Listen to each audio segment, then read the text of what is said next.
Message Ajit आनंद विद शंकर सिंह।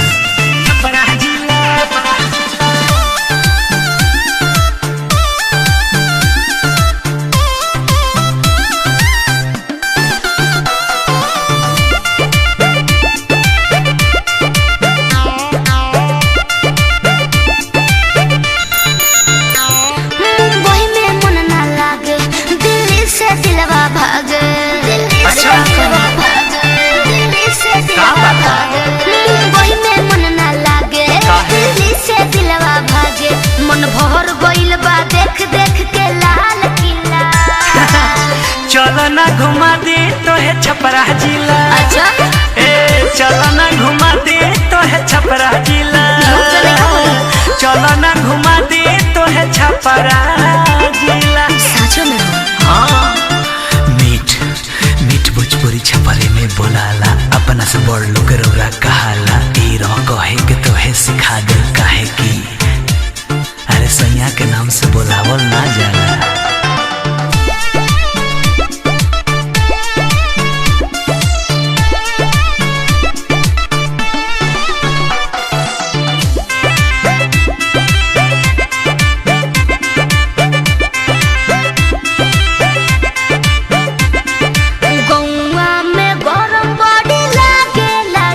अच्छा एही से मन मोरा भागेला जी।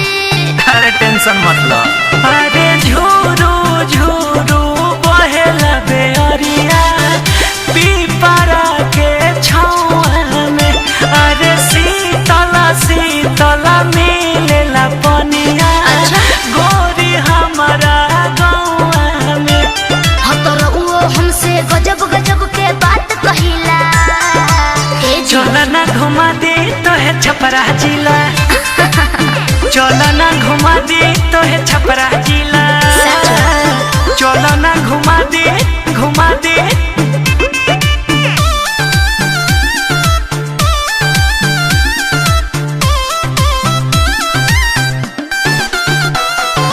गोवा में एक नंबर लिट्टी खिलाएंगे जनता बजरिया पर शॉपिंग कराएंगे कहते भी मैया का दर्शन करा के छंचौरा चौक पर चाय पिलाएंगे।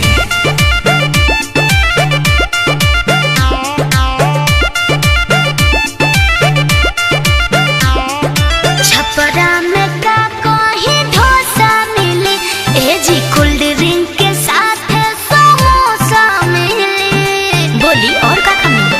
अरे चलो चलो गोकुल डेयरी में छोला चाट खिलाएंगे।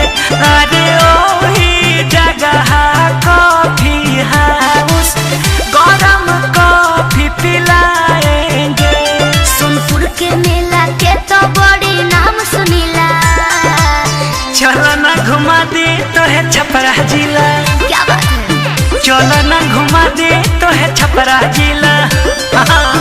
चलो ना घुमा दे तो है छपरा जिला। हाँ तो चली बैग पैक कर ली।